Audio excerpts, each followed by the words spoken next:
আসসালামু আলাইকুম, welcome back to my রন্ধন কিচেন। আমি আজকে তোমাদের তৈরি করে দেখাবো একটি ডিম দিয়ে পারফেক্ট পুডিং। চলো তাহলে শুরু করি। প্রথমে আমরা ক্যারামেল তৈরি করে নেব। প্রথমে আমি একটি প্যানে 3 টেবিল চামচ চিনি দিয়ে দেব। তারপরে দিয়ে দেব 2 টেবিল চামচ পানি। ভালোভাবে নেড়ে এখন আমরা ক্যারামেলটি তৈরি করে নেব। ক্যারামেলটি যখন এরকম কালার হয়ে আসবে তখন আমরা নামিয়ে নিব। আমি এই কাচের পাত্রে পুডিংটি তৈরি করব। তোমরা চাইলে টিফিন কারির বাটিতেও তৈরি করতে পারো। ক্যারামেল গরম থাকতে থাকতে আমি বাটিতে ঢেলে দিব। এখন আমি বাটির চারপাশ ঘুরিয়ে ক্যারামেলগুলো ছড়িয়ে নিব। এখন এক সাইডে রেখে দিব ঠান্ডা হওয়া অবধি। তারপরে আমি একটি প্যানে 1 কেজি দুধ জাল দিয়ে আমি 250 গ্রাম করে নেব। ভালোভাবে নেড়ে এখন আমি দুধগুলো ঘন করে ঠান্ডা করে নেব। অপর একটি পাত্রে আমি ডিম একটি ফেটে নেব।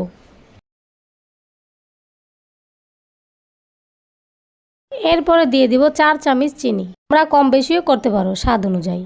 এরপরে আমি ডিম এবং চিনির মিশ্রণগুলো ততক্ষণ অবধি ফেটিয়ে নিব যতক্ষণ চিনি না মিশে যায়। চিনি ভালোভাবে মিশে যাওয়ার পরে আমি এখন দিয়ে দিব লিকুইড দুধগুলো। এখন আমি দুধ এবং ডিম ভালোভাবে মিশ্রণ মেখে নিব।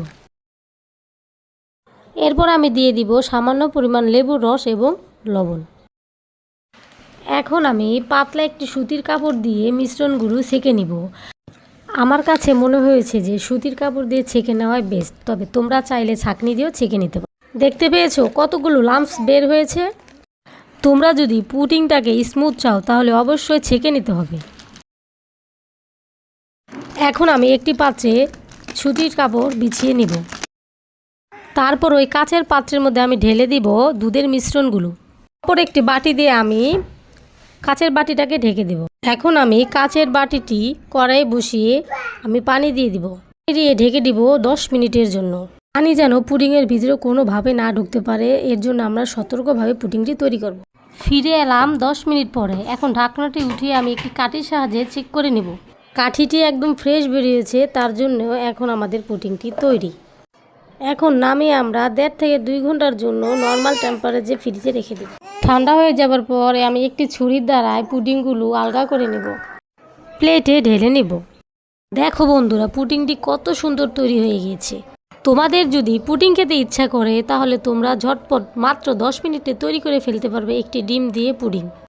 তোমরা যদি বড় পুডিং তৈরি করতে চাও তাহলে অবশ্যই দুধ ডিমের ব্যালেন্স একটু বেশি হবে। আজ এতটুকু, আল্লাহ হাফেজ।